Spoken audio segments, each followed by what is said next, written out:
is an honor to be in this iconic theater. And I thank all of you for being out here this evening to discuss some, well, so let me give you a news bulletin. We just won Wyoming.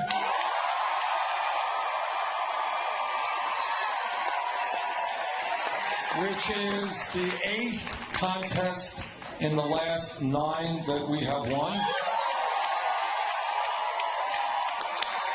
And now we are in New York.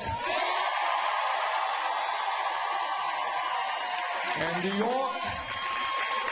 New York has the chance to really make history. If we win here, if we beat Secretary Clinton, are we going to win? All right. I think everybody here knows that this campaign is not just about electing a president. It is about transforming America. It is about making it clear from coast to coast, and I've been all over this country. The American people are tired of the same old establishment politics and establishment economics. They are tired of a government that is dominated by wealthy campaign contributors. They are tired of an economy where almost all new income and wealth goes to the top 1%. They are tired of a corrupt campaign finance system in which billionaires are buying elections, and they are tired of a broken criminal justice system which has more people in jail than any other country on earth. And we're going to end that. All right? We're going to invest in our young people, in jobs and education, not jails and incarceration.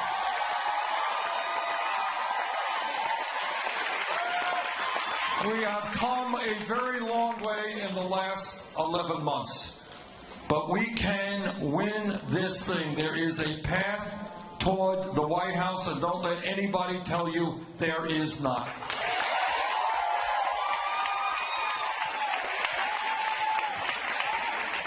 And our goal, and we're beginning to see this, is to see people from across this country stand up and fight back. I don't have to tell anybody in this beautiful theater tonight that the history of change, real change in America, never occurs from the top on down. It always happens from the bottom on up.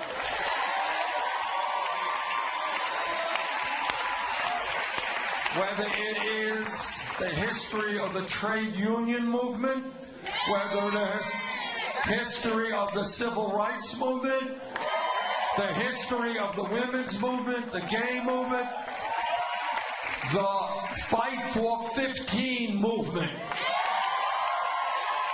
Just think, if we were here 5 years ago and somebody said, you know, Bernie, this $7.25 minimum wage is a disaster, it's a starvation wage, and we've got to raise it to $15 an hour, the person next to them would have said, $15 an hour? You're nuts. You're thinking too big. You're too radical. Can't be done. But then you know what happened?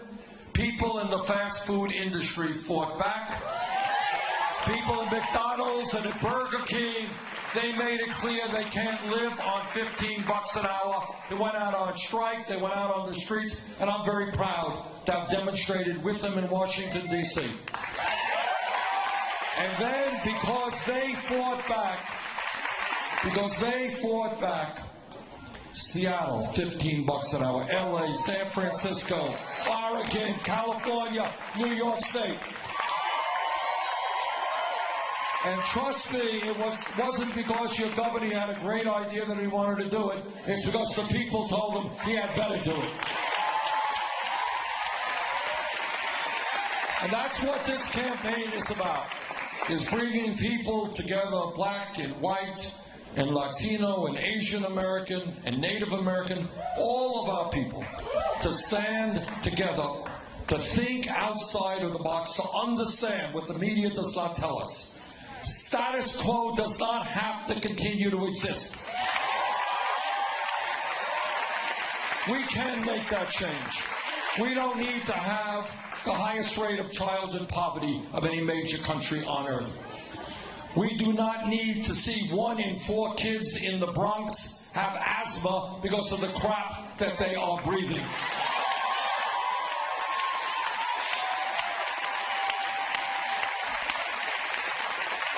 We do not need to continue to see gentrification, which is driving working people out of their neighborhoods.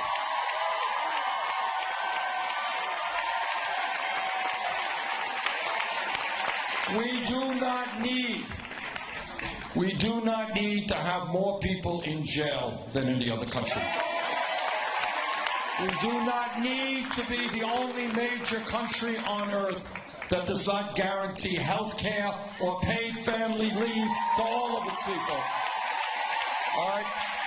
So don't let anybody tell you that our options are this narrow, to think small. We don't have to think small. This is the wealthiest country in the history of the world.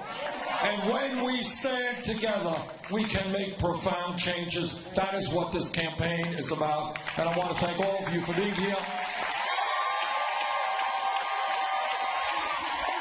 And I want to let me thank Erica for doing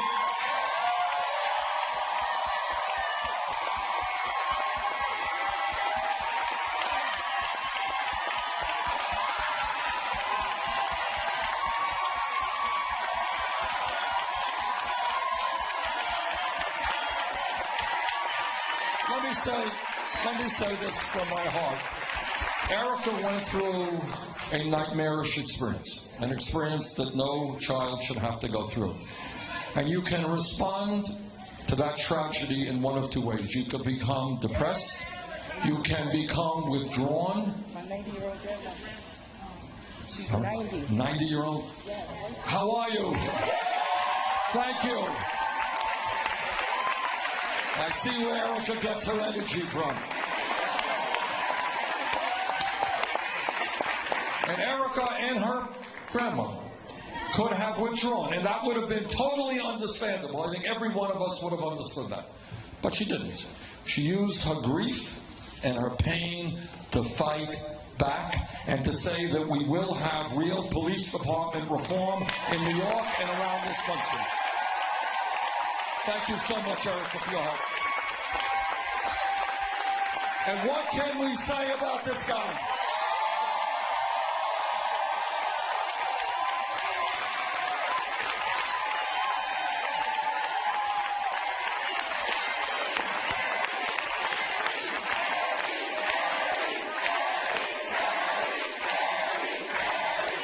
We have all known Harry Belafonte as one of the great American entertainers for decades. But he has, that's the point. But what not a whole lot of people know, that's right, we've known him as a great entertainer, but not everybody in America knows that for decade after decade after decade, he has been there fighting the fight for racial justice, for social justice. He was there with Dr. King.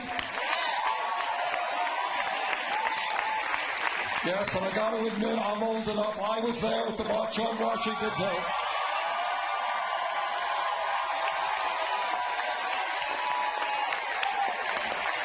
And what do we say about Nina Turner?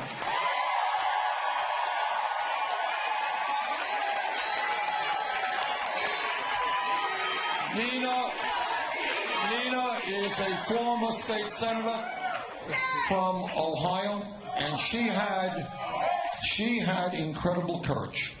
And that, I think it's no great secret that in every state in this country, we're taking on the entire Democratic establishment. Nina was a former supporter of Secretary Clinton, but she heard what we were trying to do in this campaign, and she came over, and she has been an incredible asset, and I thank her so much.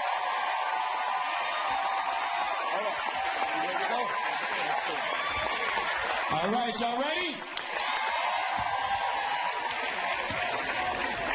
All right, let's get to some questions here. We're gonna get to y'all in a minute. Let me get a few out first of all. Let's start with the term super predators. Now, earlier this week, Bill Clinton made some very disturbing comments seeming to defend Secretary Clinton's now infamous super predator comments and disparage the Black Lives Matter activists. What are your thoughts about what he said, Senator Sanders? Unacceptable.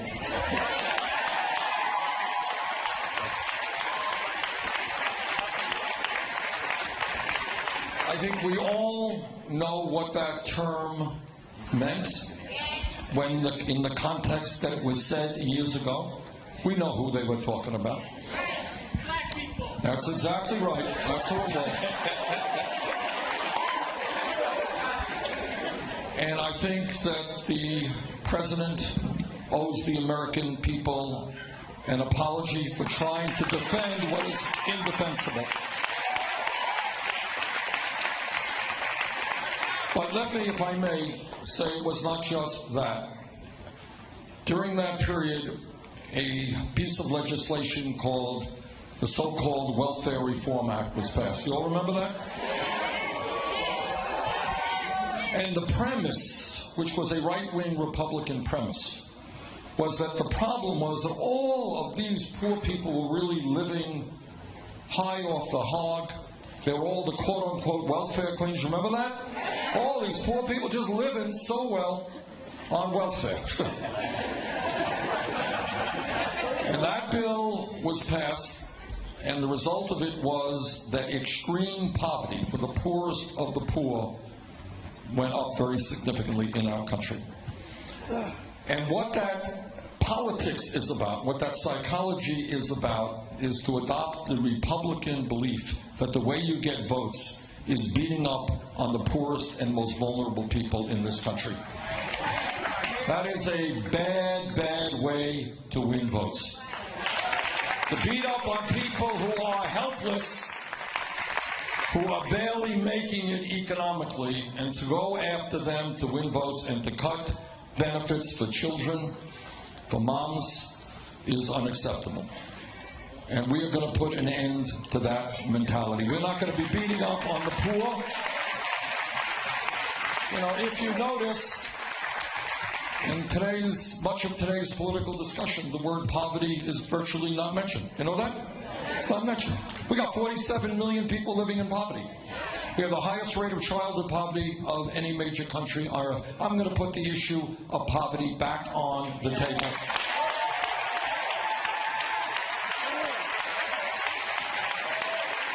And we'll continue to talk about it. But first point is, I think President Clinton owes the American people an apology for defending the indefensible. Brother Belafonte, I'd like to know what you thought of Senator Mr. Clinton's comments.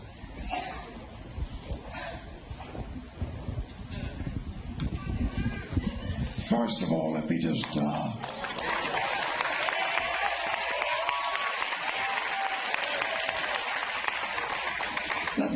say that I am now at the threshold of my 90th year in life.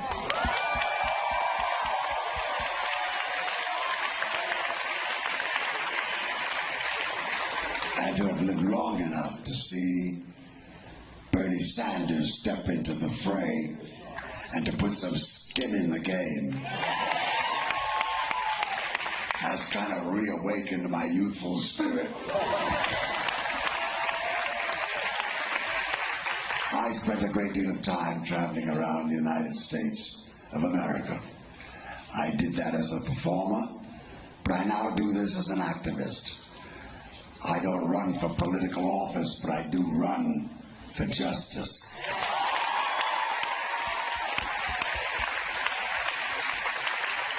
And the thousands of young men and women that I've visited in the prisons of America know what it is to look at justice dismissed and forgotten.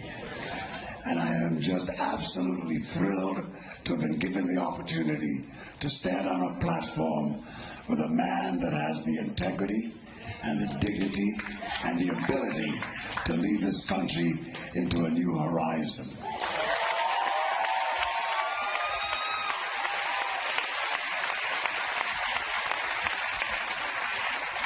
Bernie Sanders has decided not to put any negative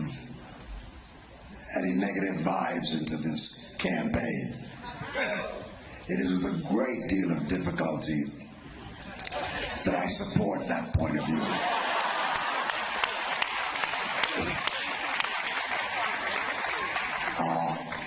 Those who oppose Bernie Sanders and those who would choose to defile him, those who would choose to minimalize what he's about, does this country a great disservice.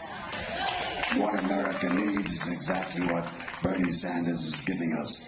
And if we blow this opportunity, we will have blown the opportunity to change America for the foreseeable future.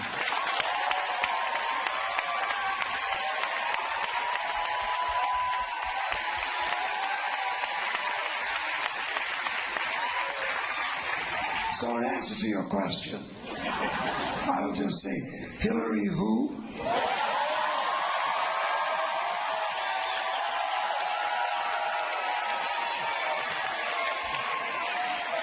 We have been there and done that.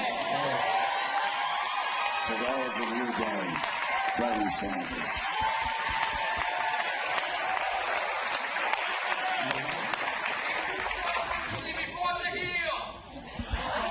Erica, do you want to make a comment on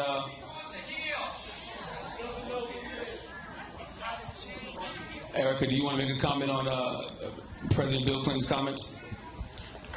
I just want to say that Bernie is going to be our next president. That's all. All right.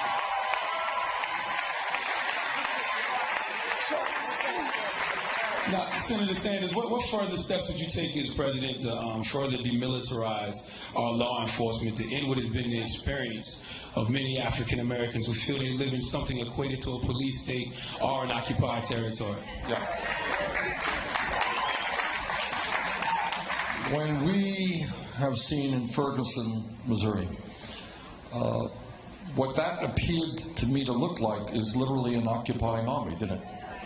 I mean, with his military equipment, you thought that they were in Iraq invading some community. Police departments, good police departments, and I was a mayor for 8 years and we tried to run a good police department, is part of the community. It is not something that is oppressing the community, not something that is feared by the community. So what we have got to do is to make certain that the federal government is not providing this heavy-duty military equipment to local police departments. Now, police departments, let me say a word in general about this. You all know police departments are run by municipalities, not the federal government. But the federal government can play a very significant way in a lot of respects, both with the carrot and with the stick. What the federal government can do with the Department of Justice is establish an idea of what a model police department looks like. And what a model police department looks like, number one, is one that is demilitarized, one in which the department reflects, the members of the department reflect the diversity of the community they're serving.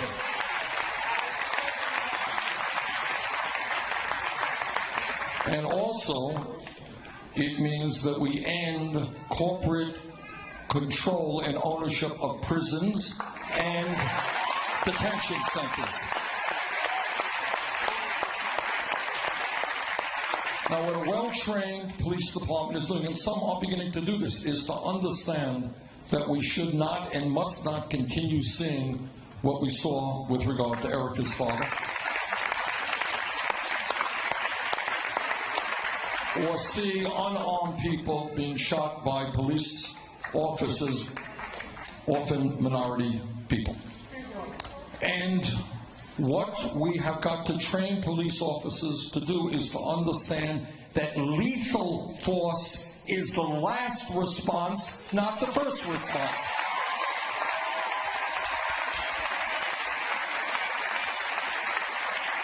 I'm going to give you an example. This is in my state, not a minority community. Think about this for a moment. A young man has had very serious mental issues, and he was acting out.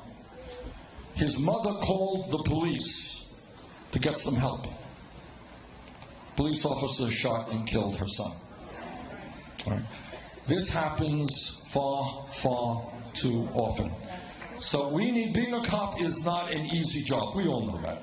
And most of the police officers I know try hard to do the right thing, and they're honest. But, when a police officer breaks the law, like any other public official, that officer must be held accountable. And I think one of the ways we do that, and this is what I will fight for, is that any person in America who is killed while being apprehended by a police officer or dies in police custody, Sandra Brand, that death will automatically trigger a Department of Justice investigation.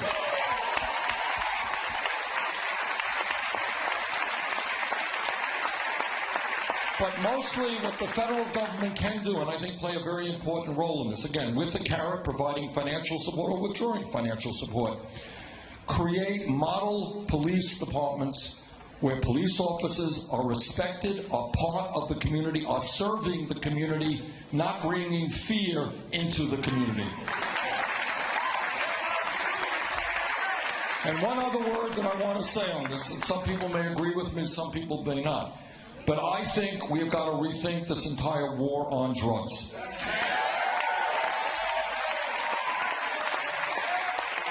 Millions of people have been arrested, and some have been in prison for dealing with marijuana or possessing marijuana. All right, lives have been impacted. You're a young person, you got a police record, you're going out trying to get a job. You know what? Ain't so easy. All right. So that is why I believe that right now, when you have the Federal Controlled Substance Act having marijuana as a Schedule I drug, that's the highest level, right alongside of heroin, that's pretty crazy. So I think we're going to take, we have legislation in that will take marijuana out of the Federal Controlled Substance Act, not make it a federal crime. And here, when we talk about criminal justice, this is really interesting. Turns out that the black community and the white community do marijuana at about equal rates. But you know what? Blacks are 4 times more likely to be arrested than whites. All right. Okay, I went on too long, sorry. Senator Turner, you want to expound on that? Well, I agree with what Senator Sanders had to say. And, you know, my son is a police officer. My husband was a former police officer, so I certainly see it from both sides. And we need more young men and young women of color to be in those police departments. So I'm so proud that my baby is a police officer. But, you know, I was in Cleveland, and many of you know the story of young Tamir Rice, the 12-year-old on a playground who was shot less than 2 seconds from the time that the officers hit the playground. And there is no doubt that the weapon that Tamir had, it was a toy weapon. It did look real, but my problem was this. You're supposed to give somebody the opportunity to give up. That's number one. Number two, Ohio is an open carry state, so I don't understand why they pulled out on them like that. But no baby should die in that way. And what happened to him, what happened to John Crawford III in Beaver Creek, who was shopping in a Walmart where they sell guns, he picked up the weapon, he's walking around the store and he's on the phone talking to somebody, and the police come in and gun him down and never give him a chance to give up. None of that should happen. That not only do black lives matter, black lives have mattered for a very long time, but human lives matter. And one of the things that I love about the senator is that when we were in Cleveland, Ohio, Senator, you may remember this, and I think it was in August, and there were about 10,000 people there or so, give or take. And most of those people were, as Dr. West would say, our vanilla sisters and brothers. And Senator Sanders said these words. He said, as the next president of the United States of America, I will do everything in my power to eradicate institutional racism. That is real. That is real, because it still exists in this country. And unfortunately, historically, our police have been told to do some pretty bad. I mean, you look at the history in this country, that police were policing black communities not to protect and serve, but to hold hostage. And so we need to train police differently. There are implicit biases in this country. We need to admit that and confess that and do a better job. But the police are not our enemies. It's just some of them. And I want to close with this. I'm on a task force appointed by my governor. That's a whole other story, but I got to give Governor Kasich credit for that. I will. After Tamir Rice was shot, the governor did not hesitate to create that task force. But a young man, as we traveled the state, said, he came up to the mic, he said, we have a no-snitch culture among the criminal element. Why do we have a no-snitch culture among the police? That good police officers need to speak up and speak out against bad police. Absolutely. Absolutely.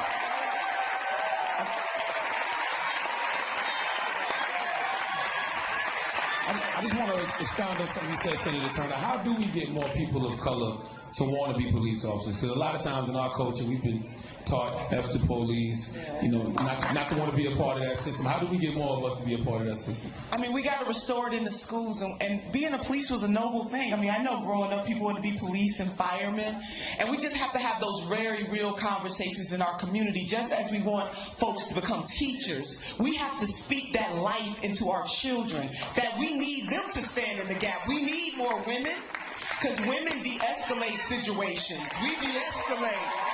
I'm just saying, we bring the temperature down. Or up, But that's real. More estrogen, less testosterone. But that's real, But we really do, as a community, and I mean a community, we do have to encourage our young women and our young men to be police. Because to see African American and Latino and Asian and Native American, to see police officers of color brings a whole nother dynamic in the room. It should matter that you're in the room, sisters and brothers. And so we got to speak that life into our children, encourage them to be in law enforcement. Absolutely. Now, Senator Sanders, you speak on poverty a lot. Describe how your economic plan provides for a reinvestment in the distressed neighborhoods, and also how do we assist those who have yet to experience the economic recovery in their lives and see it in their communities? Well, there are a lot of people who have not seen much economic recovery in recent years, and especially in the African American community. So let me just go over a few things. When you read on the front pages of the papers that unemployment in America is 5%, it's not true. There's another government statistic that talks about real unemployment, people who are giving up looking for work, and people are working part-time when they want to work full-time. So the real number is 10%, and in the African American community it is a lot higher than that. For young African kids between 17 and 20 who graduated high school, real unemployment is, as I said earlier, 51%. Right? And that is beyond outrageous. It is, think about how many lives of kids that go to school, they graduate school, going out looking for a job, I can't get a job, I can't get a job, I get rejected. 3 years later, I got no money, I got no income. What kind of life do I have? All right, so we have to deal with that. So number one, I believe that at a time when we are spending and have spent trillions of dollars fighting a war in Iraq that we never should have fought in the first place,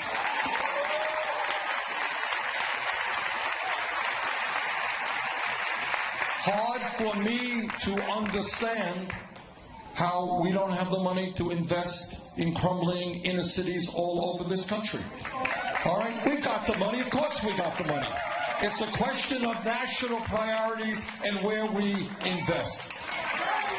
And when we invest in good schools, when we invest in water systems so the children are not being poisoned, when we invest in ending pollution so the kids are not getting asthma, when we invest in affordable housing so people can live in the communities they grew up in, when we rebuild in my state, many of our bridges are in disrepair, our roads in terrible shape, rail system nowhere near where it used to be.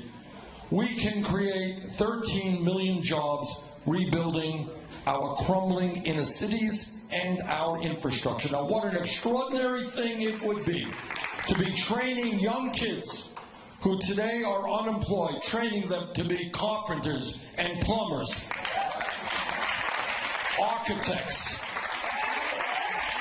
to be learning how to install solar energy, to do all of those things to transform inner cities throughout this country. So to answer your question, number one, we change our national priorities.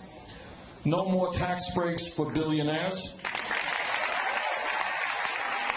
Number two, federal investments and federal contracts should go to the communities that need it the most. If we're going to get a handle on why we have so many people in jail, we got to get a handle on high rates of youth unemployment. And I cannot see any group of people who can do a better job. Brooklyn College, Queens College, University of California, other great schools. I'm not talking about schools. These were some of the best colleges and universities in America, and at that point, tuition was virtually free. So what we have got to ask ourselves, if we can have free colleges and universities 50 years ago, why in God's name can we not do that today? And that's what we should do.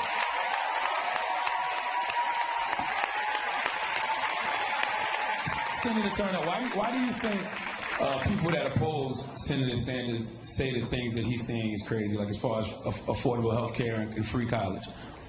Lack of vision and imagination, and haterism. Some folks just hate on you when they don't have the same passion and determination and vision. We want a leader that's visionary, and that is what Senator Bernie Sanders is, a visionary before his time. And, I know we're going to get Mr. Belafonte and Sister Erica in this, but for me, and I said this before, but Robert Browning said that man's reach should exceed his grasp. What is heaven for if we can't hope, believe, and dream? We are motivated by hope. Hope gets us up every morning. Once we stop hoping and believing that we can do better, what's the use of going on? And so it just boggles my mind. As I said, Congresswoman Barbara Jordan said what the people want is simple. They want an America as good as its promise. When Senator Sanders talks about universal health care, that's an America as good as its promise. When he talks about college education, free tuition, pre-K to college, that's an America as good as its promise. When he talks about the 4 violences that impact black and brown folks, the 5 violences that impact black and brown folks, that's creating an America as good as its promise. When he talks about paid family and medical leave, that's creating America as good as its promise. Man, why would you want a leader that wants to talk about incrementalism? Sisters and brothers, I grew up poor, and when you poor, you don't want to hear everybody tell me they're going to take their time to help you out. You want help right now. Right now. So, it's just haterism. It's just haterism. Brother Harry Belafonte, I have the same question for you. Why do you think they try to paint Senator Sanders as crazy? Because you've seen a few of these.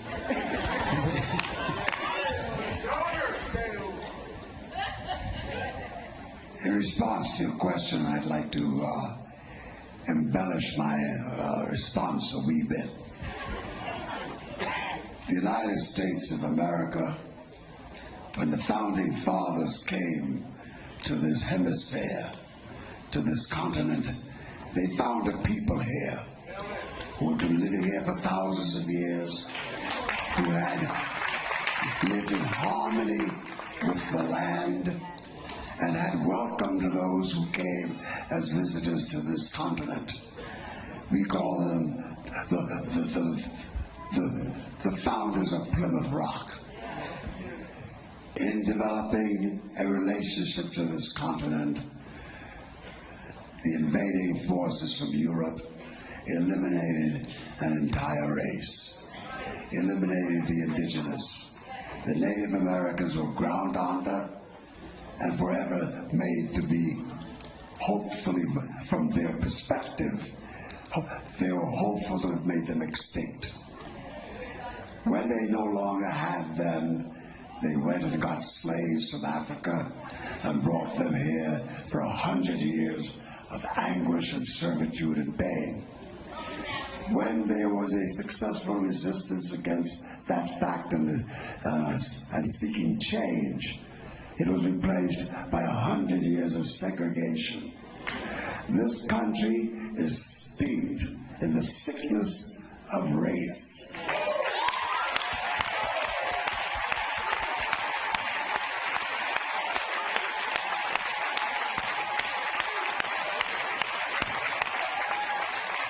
Almost everything that we do can be traced in some of its villainy to the issues of race. And when I hear Senator Sanders speak about changing the educational landscape, there's more to this whole thing than just giving the opportunity for students to attend school without economic burden and without economic sacrifice. What we would have to do is to begin to have a discourse to change the content of the curriculum.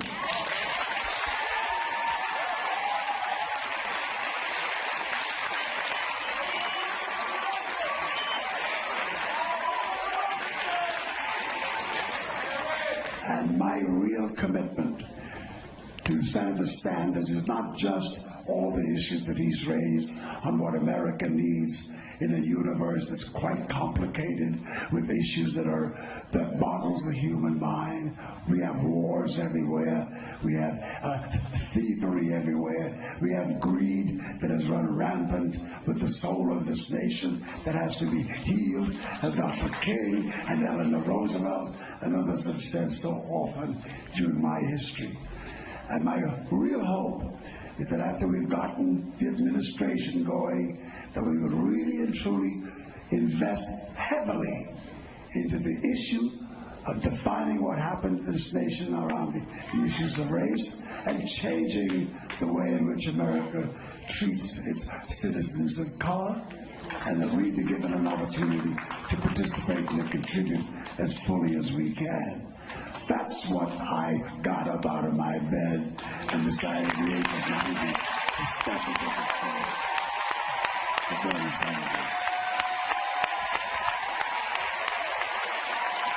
Absolutely. Absolutely.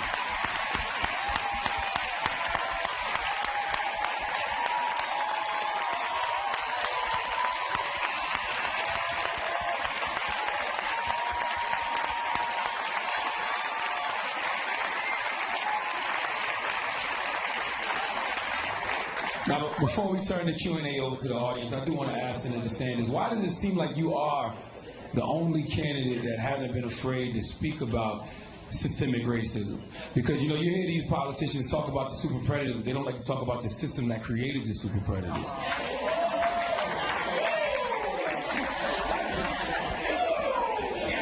Well, I can't talk about other people. I can just talk about myself. Let me just... maybe it has something to do, and this is personal. I'm not one who likes to talk about myself very much. It's something a little bit uncomfortable. But I think most of you know I'm Jewish.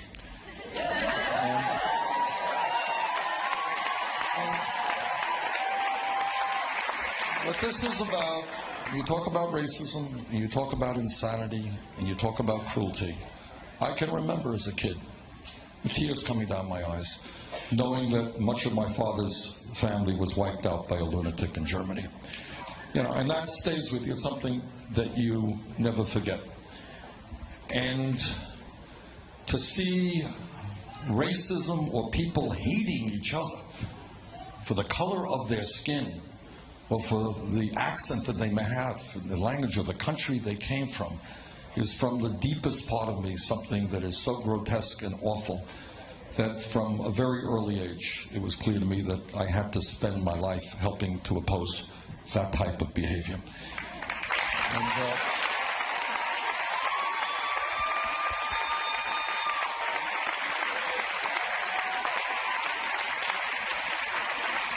could just tell you, when I was a kid, I went to 1 year here at Brooklyn College, and then my mother died during that year, and I decided to, I grew up, I grew up in my accent, I think, gives me away. After 50 years in Vermont, I'm afraid I still have that accent. But my mom died when she was young, and I left Brooklyn College and I went to the University of Chicago. When I was there, I became involved in the civil rights movement. Some of you may remember the Congress of Racial Equality Corps, James Farmer and those guys. And we did a little bit of work that we could financially supporting the people who were getting their heads broken in the South, but we also worked on segregated housing and segregated schools in Chicago. And you remember in 1968, there was the police riot at the Democratic Convention? You're too young to remember that. Those of us, I learned about the Chicago Police Department before that. I was arrested, got the opportunity to meet the Chicago Police Department firsthand. Quite an experience, I will tell you. And then in 1963, went to the March on Washington for Jobs and Freedom.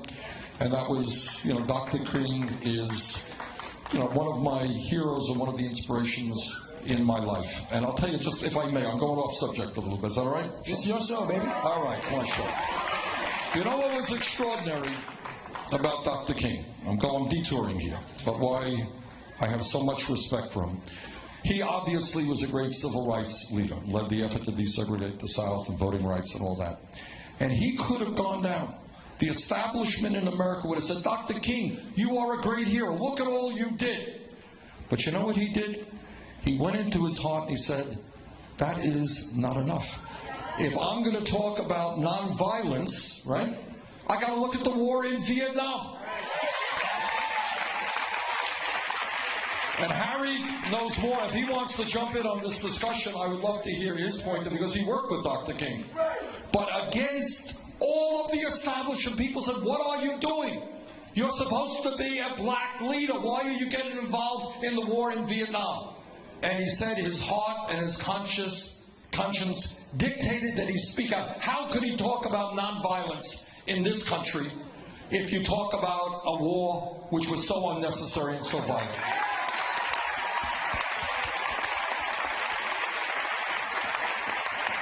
And suddenly, and Harry, you jump in and correct me if I'm wrong here, but a lot of his liberal contributors stopped contributing. They said, you're going beyond where you're supposed to go. You're a black leader. You can deal with civil rights. We don't want you talking about foreign policy. And then he went even further. And he made the point, he said, of course we have to destroy segregation. But what does it matter if we open up restaurants and hotels, but people don't have the money to be able to go into those restaurants and into those hotels?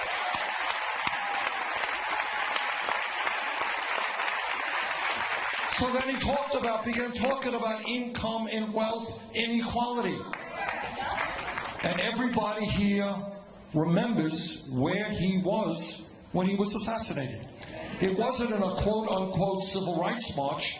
He was standing with sanitation workers who were being exploited in Memphis, Tennessee.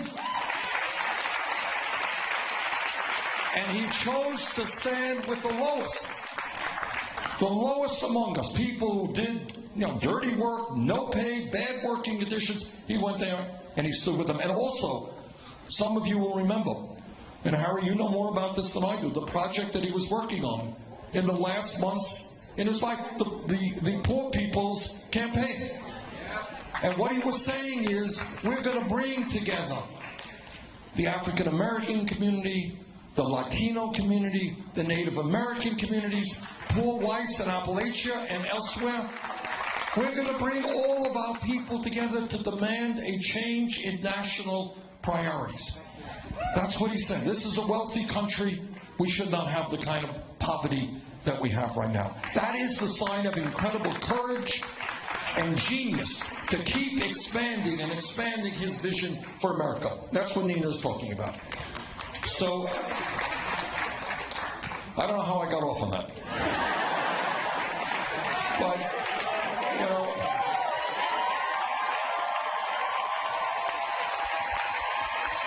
but that's the vision.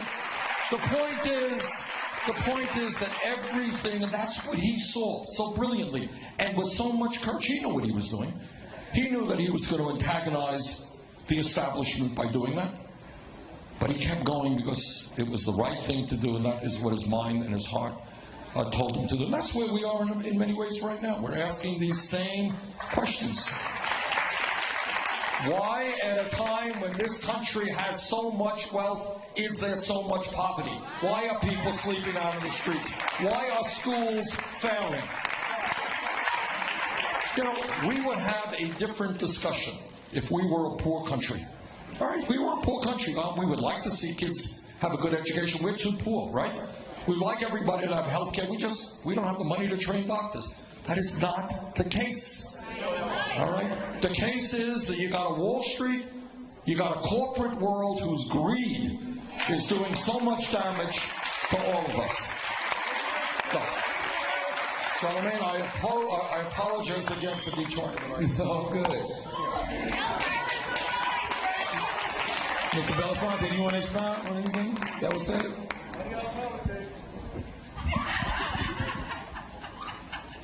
I just firmly believe that with all of the complicated mechanisms that go to make up the political process, that more deeply needed in this nation is the ability for citizens to talk to one another and to discover who we really are to one another. And I've watched many a candidate in their turn at bat in running for the race of offices all over this country get into these issues and talk very eloquently because of the imperatives involved in the moment. There is that platform that people use when they're talking about getting elected. They say everything that is politically correct, that is politically seductive. Yet you have to watch what happens in all of the hours and the minutes and the time in between. What do you really use your life to do in relationship to changing the ills that this country faces?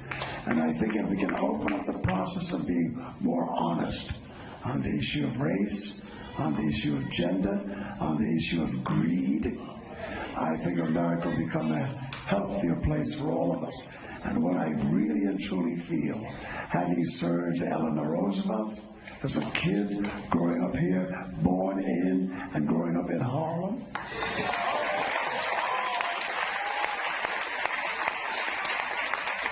having my eye teeth cut on social activism during the labor strife and the sleeping car porters and all of those who came out of Harlem, serving Dr. King, serving during the Second World War on the issues of fascism and the war to what they said the war to end all wars. It was really the war to begin to have a discourse on what that war was about. Because we're still having wars today, most of them deeply driven by racial and economic circumstances.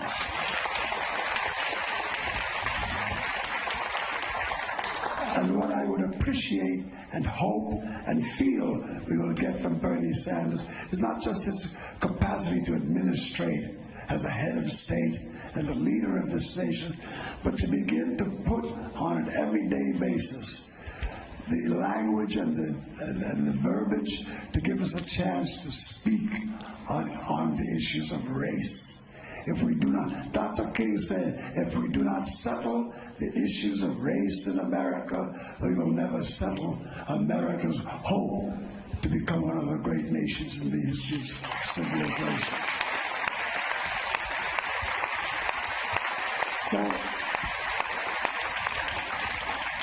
with Senator Sanders, with what he has said, with what he is about, I believe America has been given yet again another opportunity to overcome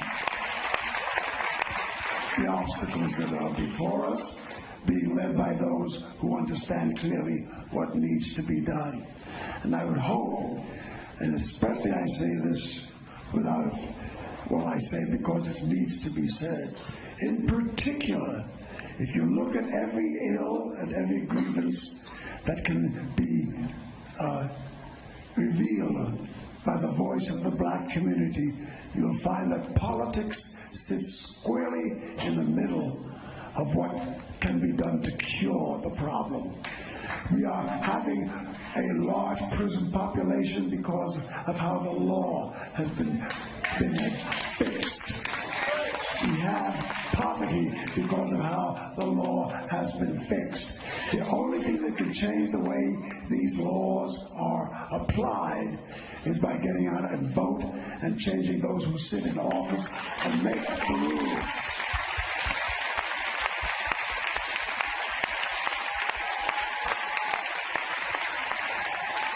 And I deeply believe that Bernie Sanders gives us the opportunity to change the dialogue, to change the way we do business. Don't be afraid of change. Change is our only hope. And diversity is our gift. I say, let's get out and work hard, get the black community awakened to get out, and don't treat the vote like it doesn't belong to you. As a matter of fact, it's truly the only weapon you got. So let's use it, and let's back Bernie Sanders and work for change.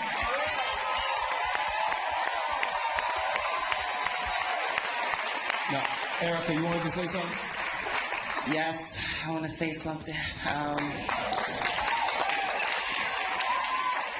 Why have you chosen to stand next to Senator Sanders, Erica? Why I chose to stand next to him? He's a protester. Look at our nation and what's going on now. People are dying at massive rates, and it's being broadcast on the TV. And no one is doing anything about it. No one is speaking out as much as Bernie Sanders has been speaking out about it. I mean, he's not only, he's opened my eyes to so much, like, he opened my eyes to like the economic struggle that we're going through. Yes, I was grieving about my dad, but my struggles every day. On top of losing my dad, on top of my dad being exploited by artists and politicians and stuff. But what I want to say is, the reason why I wanted to be involved in a political process or whatever, because enough is enough. Like, who is going to care about us if we don't care about ourselves? And I want to bring to everyone's attention, the presidential race is not the only thing that's going on right now. Every Democrat is up for election. A whole bunch of Democrats said Black Lives Matter or Eric Garner, and where are they? Guess who else said Black Lives Matter? Bill de Blasio. Governor Cuomo, who is standing with Hillary Clinton. Bernie Sanders talk a lot about corruption and corrupted Wall Street or whatever, but look at Hillary Clinton. She's standing with two mayors, Rahm Emanuel and Bill de Blasio, that's covering up murders. What I'm saying is, we need to become involved in the political process, because all these people who is up for election right now, we need them out and get new people in. And we can do it. Bernie started out with nothing, with really low numbers. And because of us, he is going to be our president. So we need to vote. Scream, shout, because this is our time. I hear a political revolution coming. Thank you.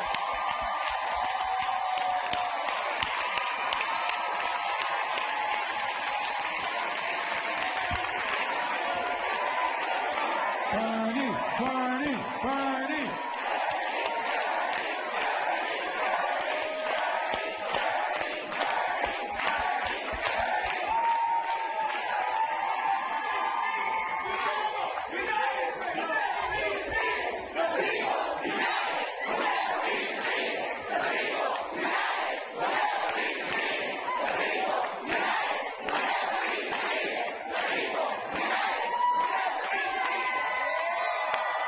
All right.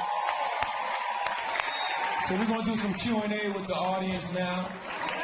I'm not sure how this is going to work because I didn't do a rehearsal for this.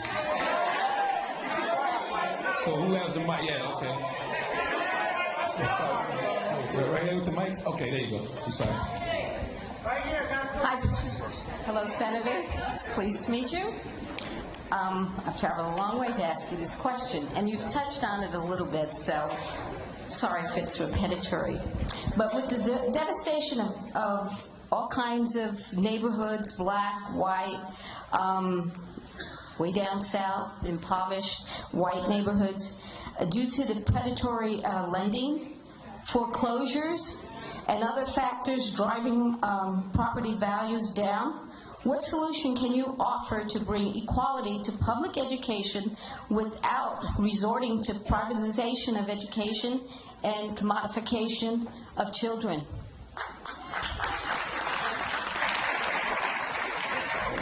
You asked a lot in that one question. Sorry.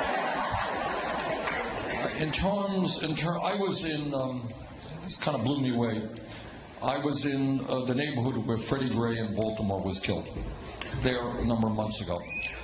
And what really astounded me is that in a major American city, a very beautiful city in many respects, in that community, there was not a grocery store.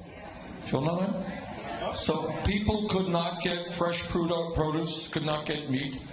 They had to go to these small little shops where the prices were high. You got beer and potato chips. Okay? In that neighborhood, there was not a bank branch. What they got was payday lenders and outrageous interest rates, thievery, usury interest rates. All right?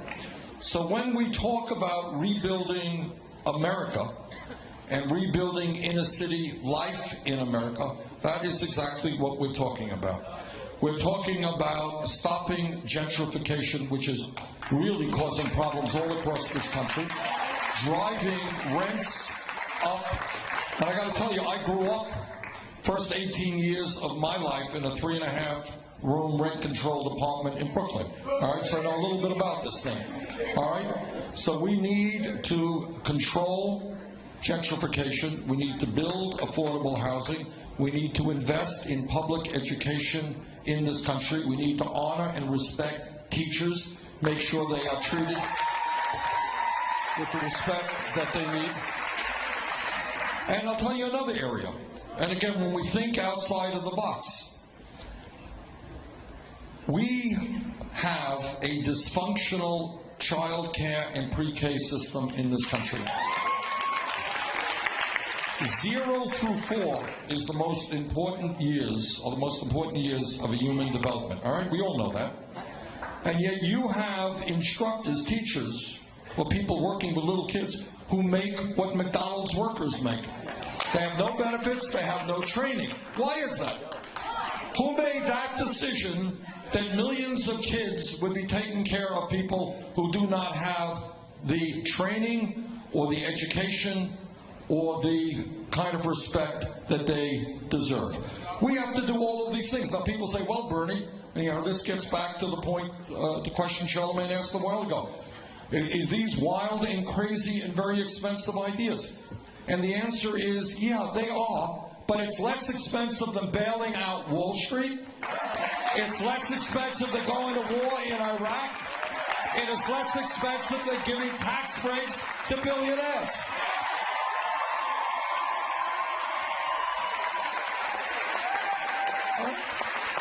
So we can do these things. Yeah, they sound idealistic, but if we have, and think what it means if kids from 0 to 4 get high-quality pre-K education, they're ready for the first grade.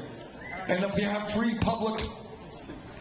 free tuition in public colleges and universities and strong public education, what does it mean to this country? Is this something that we in America are unable to do? I don't believe that. We can do it. But to do it, we're going to have to change our national priorities.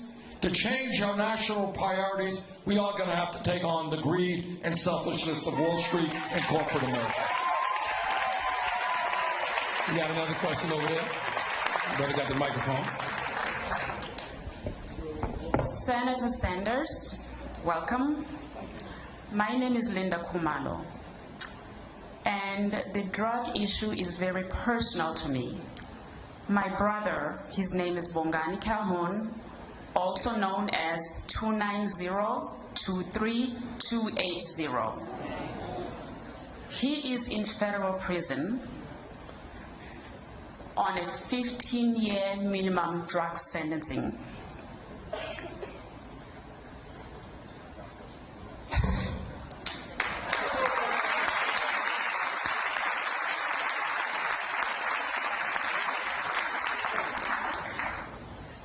My little brother, he wants me to call him younger brother, was caught up in a federal drug sting.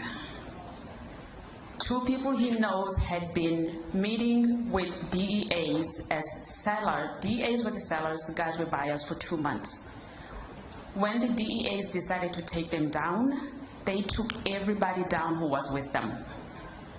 They charged everybody with the same sentence, knowing very well that the other 5 were nowhere on their sides for 2 months. Because we didn't have money, my brother was nearly pressured by his public defender to take a plea. When my brother, because of course you're going to serve 2 years or 15 or 20, which one is, most people take the 2. We said, you didn't do anything, we know what the situation is. My brother nearly signed the plea that was sent to him by FedEx. His public defender signed the plea and then sent it to him by FedEx. The case is in Texas. I told my brother, write the judge, tell him you don't want to take a plea, you're being forced to. He did so. He got a court-appointed attorney. Well, nice guy, but was on-the-job training.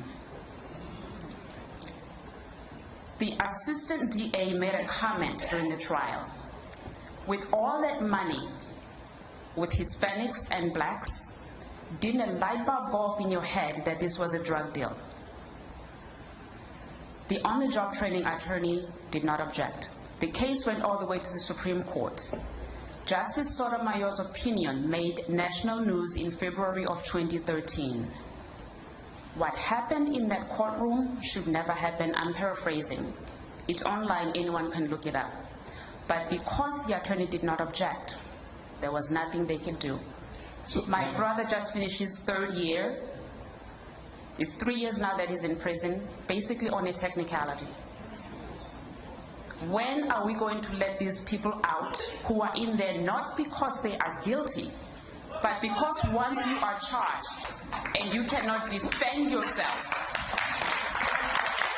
your life is gone.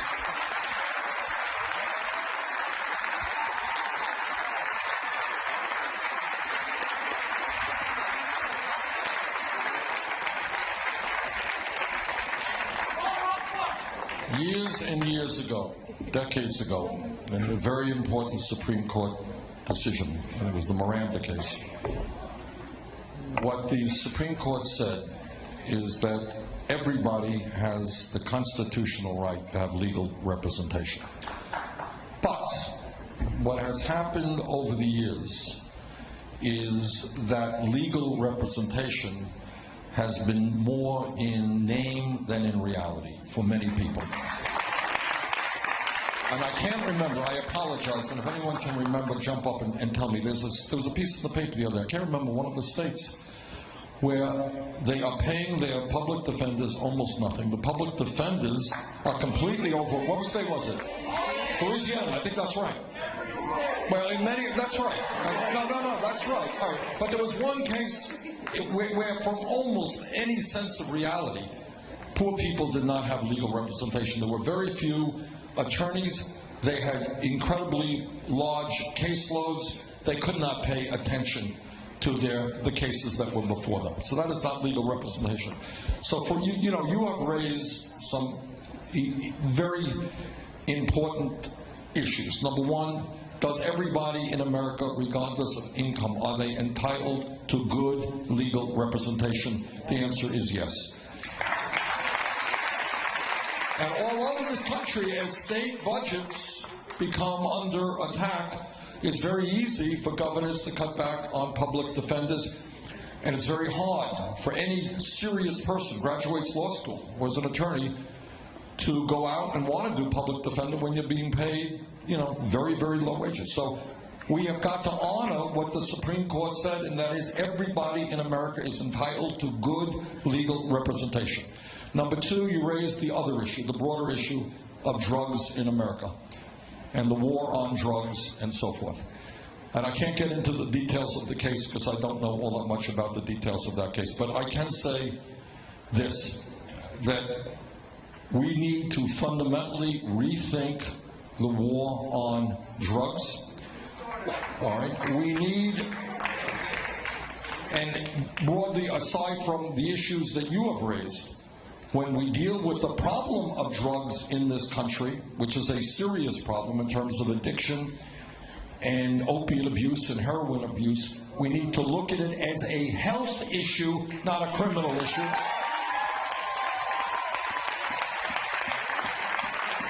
And thirdly, President Obama has just begun, to do, I think, what you're talking about, and taking a look at people who are in jail, who have been in jail for a very long time, who should not, that's right, 28 years. Well, and that is exactly what I'm talking about, the need to rethink. Okay. All right. So many lives have been hurt and destroyed. So these are very important issues, and I thank you for your willingness to come before us and raise them, and thanks for what you've done.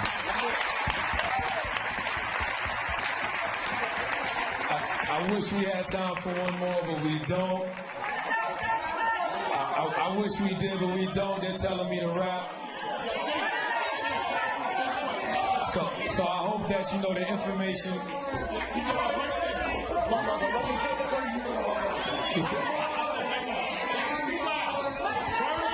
You have mentioned earlier that the Jewish faith, like most of us, makes our morals, our values, and our beliefs, right? You grew up 18 years as a Jewish man in Brooklyn, and I read on Wikipedia, this might be wrong, you actually studied in Israel for a year. Once in Israel. Okay, once in Israel for a year. As you know, the Zionist Jews, and I don't need to defend anybody, all right, they run the Federal Reserve, they run Wall Street, they run everything there. All right, brother.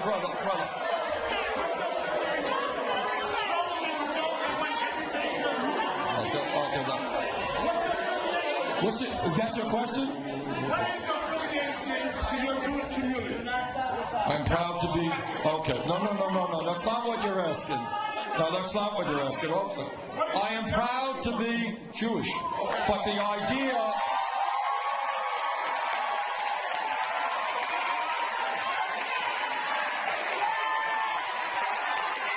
Okay. But I want to say something else. Let me say a word. Let him talk, brother. Let him talk. No. Okay. All right. Let me just say this on the issue. I'm proud to be Jewish, but you're not going to find any candidate running for president, for example, talk about Zionism and the Middle East. I am a strong defender of Israel, but I also believe that we have got to pay attention to the needs of the Palestinian people.